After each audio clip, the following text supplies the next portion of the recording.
다음은 ESG와 지속가능 6-3 마지막 장에서 그야말로 마지막 토픽이 되겠습니다. 자, 지속가능의 구현입니다. 자, 실현 방법. 유엔은 2015년 9월 지속가능 발전 정상회의 Sustainable Development Summit의 지속가능 발전 목표 SDGs, 즉 Sustainable Development를 채택하였습니다. SDG는 기존 유엔의 달성 과제였던 새천년 개발 목표 MDGs, 즉 밀레니엄 디벨롭먼트 골이 되겠습니다.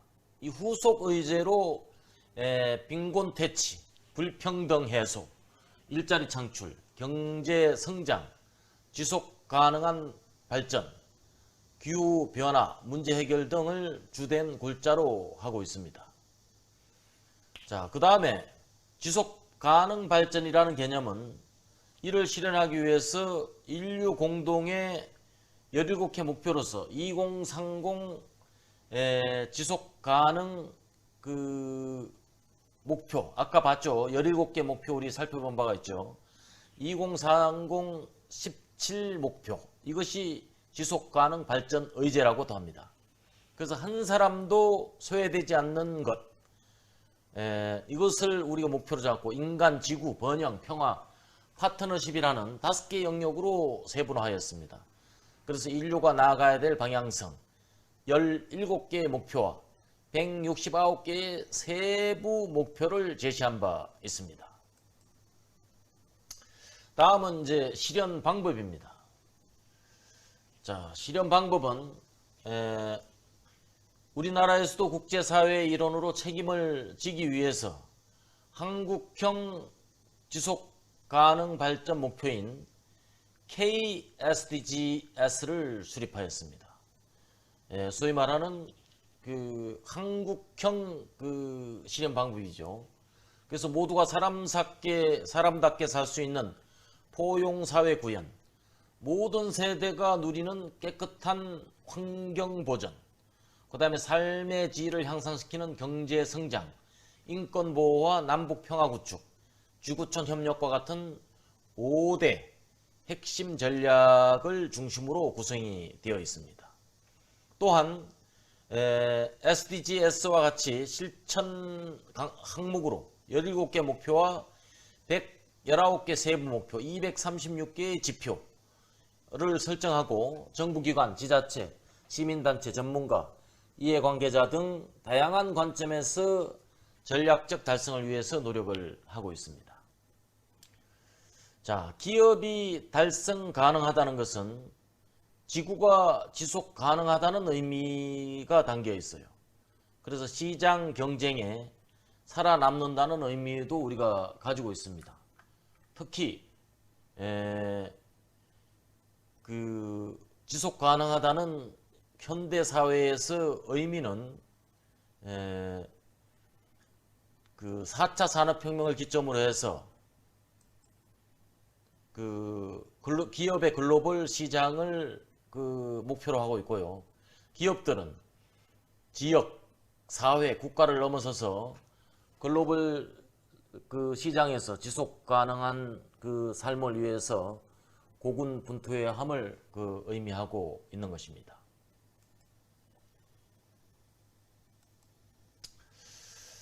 자, 그 다음은 기업은 글로벌 시장에서 살아남기 위해서 경영의 결실을 숫자로 제시합니다. 이것이 바로 재무적 지표예요.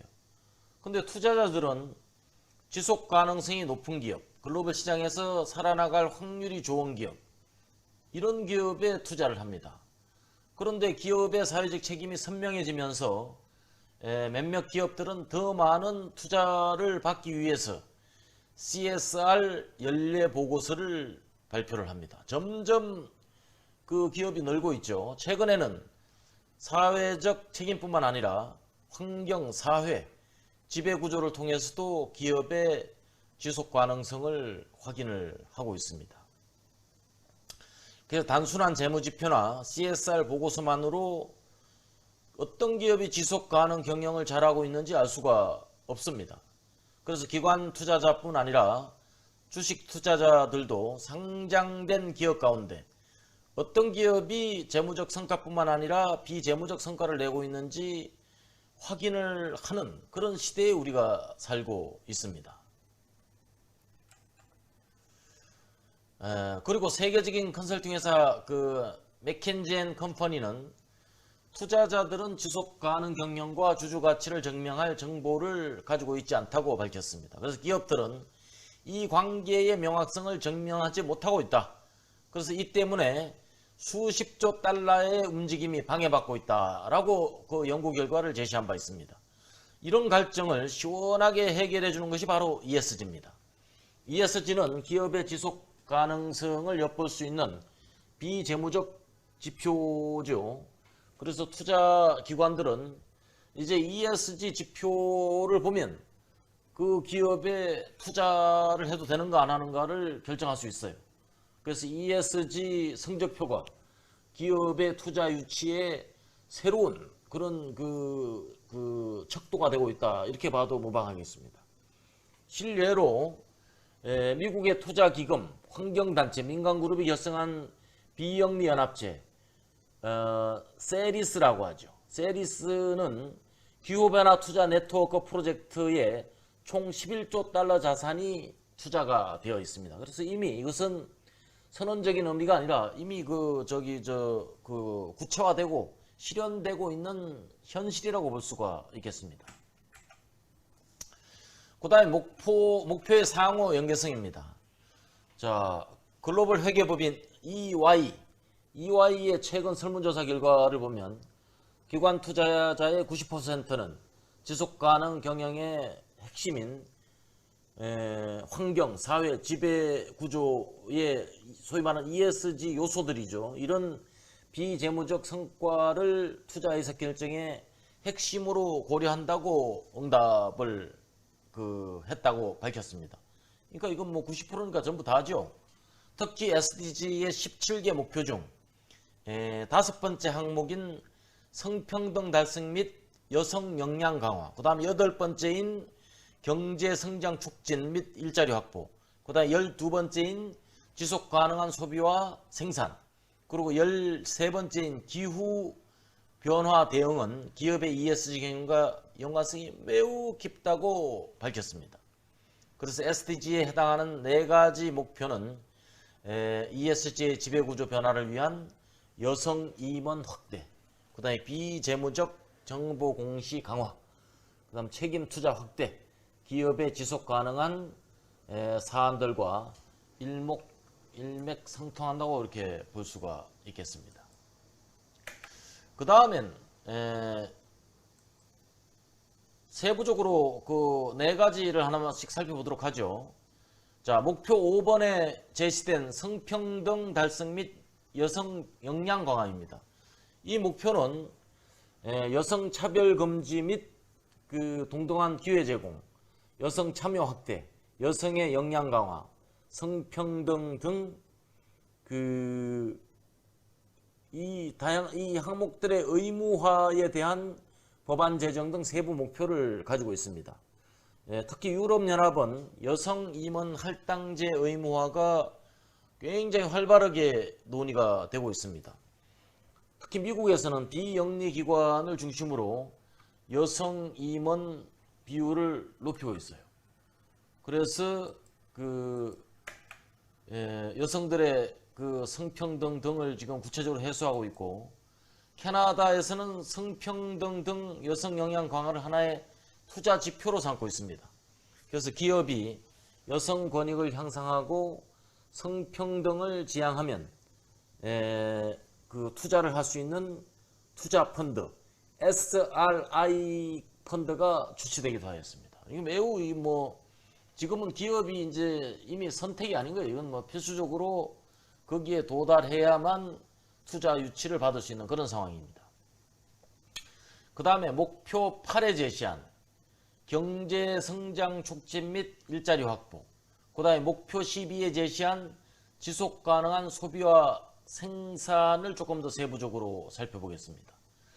자, 이 목표는 지속 가능한 경제 발전, 또 기업의 지속 가능성 달성을 위한 것으로 세부 목표로는 지속 가능 발전에 대한 기업의 전략과 비재무적인 정보를 공시할 수 있도록 권고하고 있습니다. 말이 권고지 의무화하라는 압력이나 마찬가지죠. 2014년 그 EU는 비재무적 정보 공시 의무화 지침을 이미 통과시킨 바 있어요. 회원국들이 이 지침을 자국의 법안에도 반영하도록 하고, 비재무적 지표에는 지속가능 경영 보고서, 사업 보고서, 통합 보고서가 여기에 있습니다. 더 나아가서 재무적 정보와 비재무적 정보를 통합해서 상호 비교하고 파악할 수 있도록 자료를 가공하도록 하였습니다. 또 앞으로 ESG 추대에 따라서 비재무적 정보를 매우 다양한 정보, 그리고 다양한 채널을 통해서 제공하도록 하겠습니다. 그래서 투자자들로부터 자발적인 투자를 유치하기 위해서는 이와 같은 기업의 의무를 매우 구체적으로 실현할 것을 압력을 놓고 있는 것이죠. 그 다음에 목표 13 기후변화 대응입니다. 이 목표는 기후변화 문제에 대한 조기 대응, 그 다음에 기후변화에 따른 영향 완화와 그에 대한 기업의 대체 능력 강화 등을 세부 목표로 가지고 있습니다. 유엔의 기후변화 협약은 1992년 브라질 리우에서 열린 INC 회의에서 채택이 된 바 있습니다. 이후 전 세계적으로 진보적으로 논의되던 주제로 자리 잡았어요.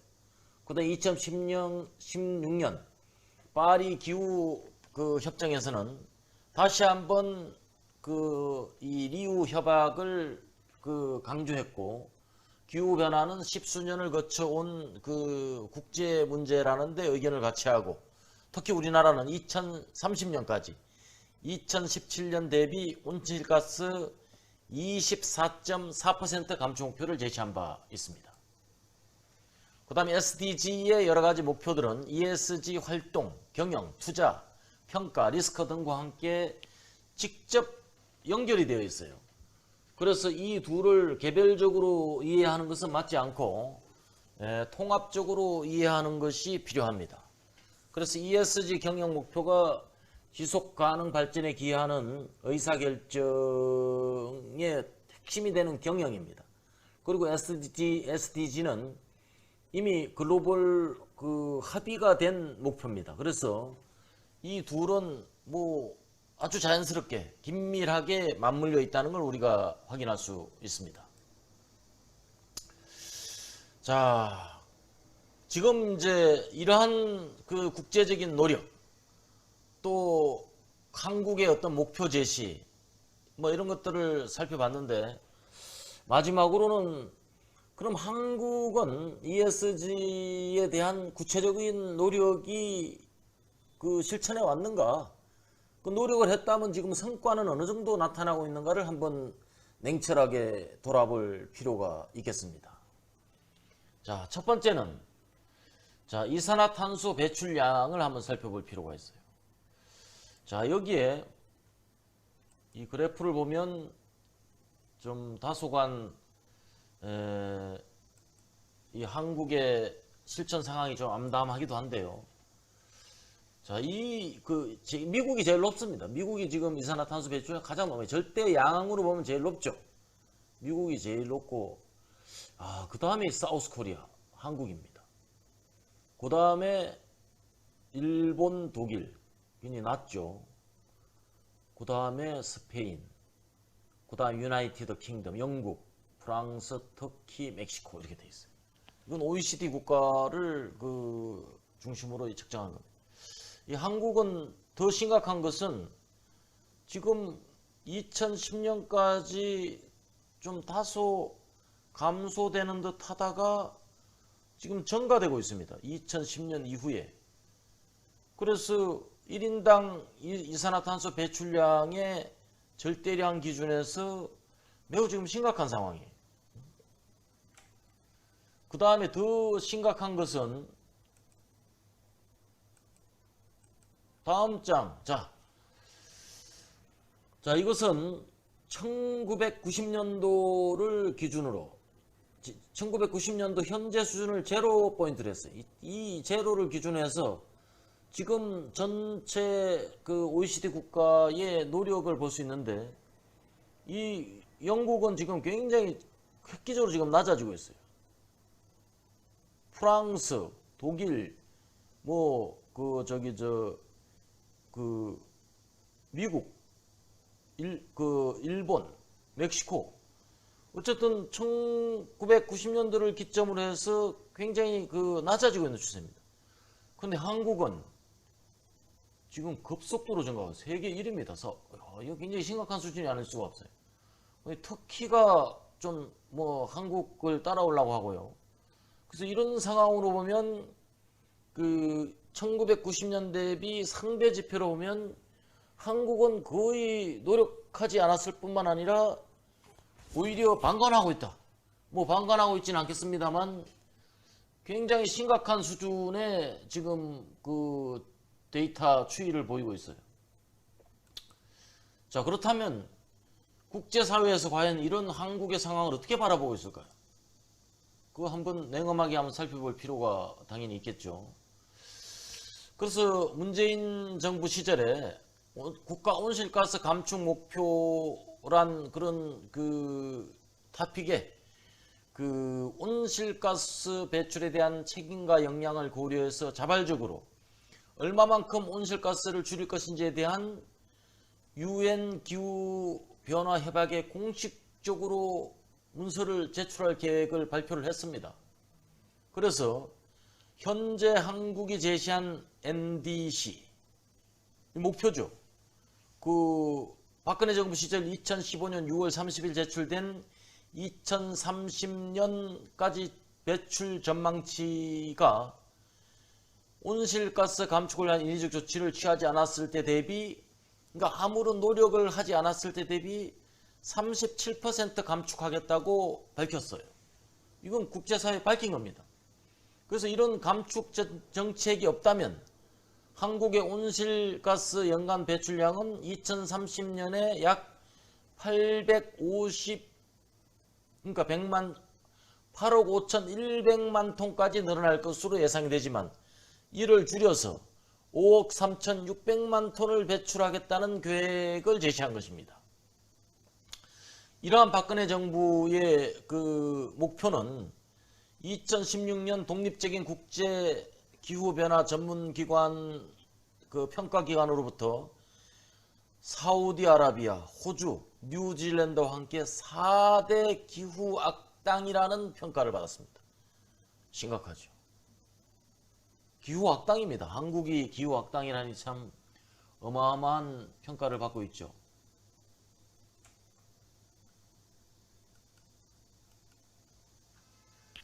자, 그럼 왜 이렇게 됐을까? 왜 한국이 기후악당이 되었는가를 살펴볼 필요가 있어요.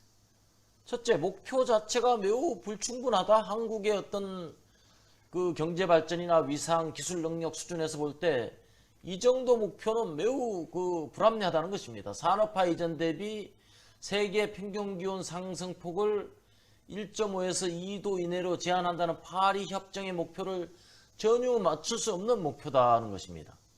그래서 한국의 목표 수준은 거의 3에서 4도 상승에 기여하는 수준의 목표를 한국이 제시한 것입니다. 37%라는 것도 그 정도라는 거죠.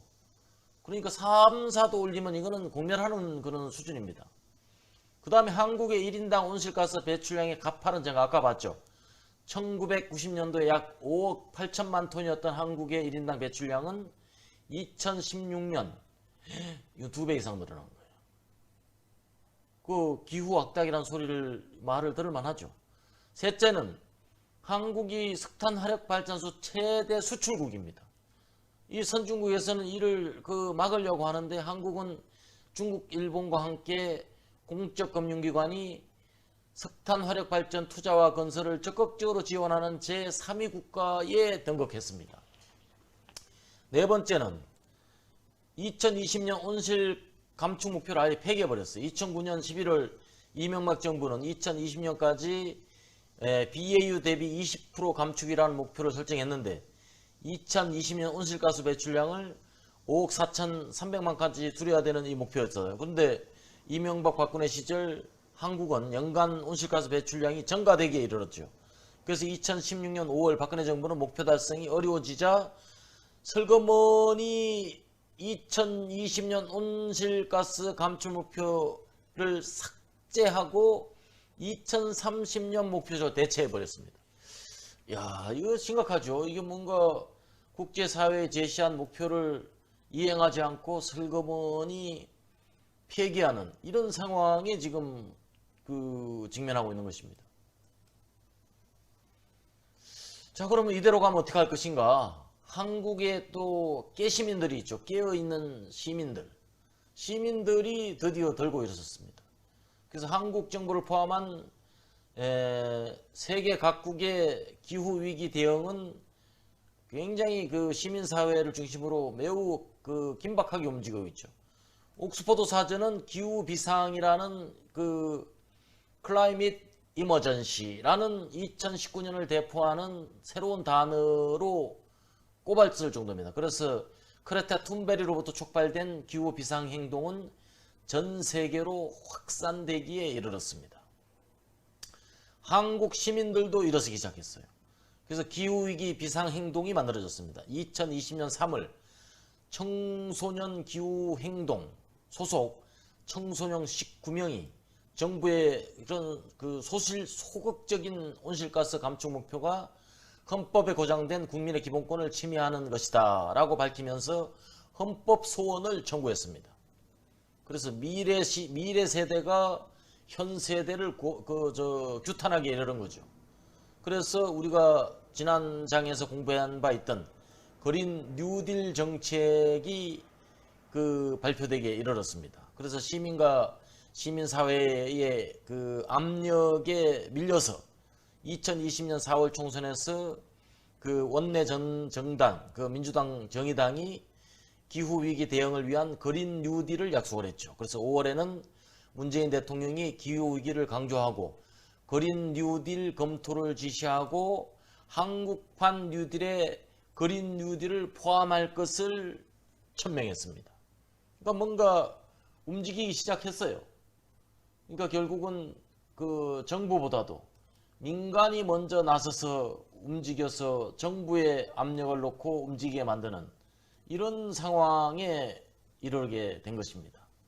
그래서 2020년 6월에는 전국 226개 기초지자체가 대한민국 기초지방정부 기후위기 비상선언을 했습니다. 그래서 9월 24일 여야 합의로 기후위기 비상대응 촉구 결의안이 통과가 되었습니다. 이게 2020년 일이에요. 그래서 대한민국 국회는 지금이 기후위기 비상상황임을 선언하고 변화를 위한 실천을 결의하기에 이르렀습니다. 자, 이러한 시급한 기후위기 대응에 대한 사회적 공감대 확보, 어느 정도 이게 이미 확보가 됐어요. 이제 다음 단계가 뭐냐는 게 이제 제일 중요하죠. 그래서 다음 단계는 우리 사회의 주요 정책 결정자들이 말과 글로서 약속한 것을 실질적인 변화로 구현할 수 있어야 됩니다. 이것이 이제 우리가 현재 직면한 목표예요. 그런데 지금 우리가 2030년까지 제시한 목표를 달성하기 위해서는 매우 비상한 실천 방안이 나와야 됩니다. 그냥 대강 어떤 실천 방안 가지고는 절대로 목표 달성을 할 수 없어요. 또 묻고 싶습니다. 정말 진짜 우리는 기후학당이라는 그런 오명에서 벗어날 수 있을까요? 자, 우리 ESG 과정을 마치면서 정말 국가와 시민단체 또 지방자치단체 기업 모두가 이런 기후악당에서 벗어난 총력적인 대응을 하고 궁극적으로는 ESG 선진기업으로 거듭나는 그런 역할을 지속해야 될 때입니다. 자, 그 ESG 그 선도국가로 거듭날 그날을 우리가 기대하면서 ESG 경영 지도자 과정을 이것으로 마치도록 하겠습니다. 수고하셨습니다.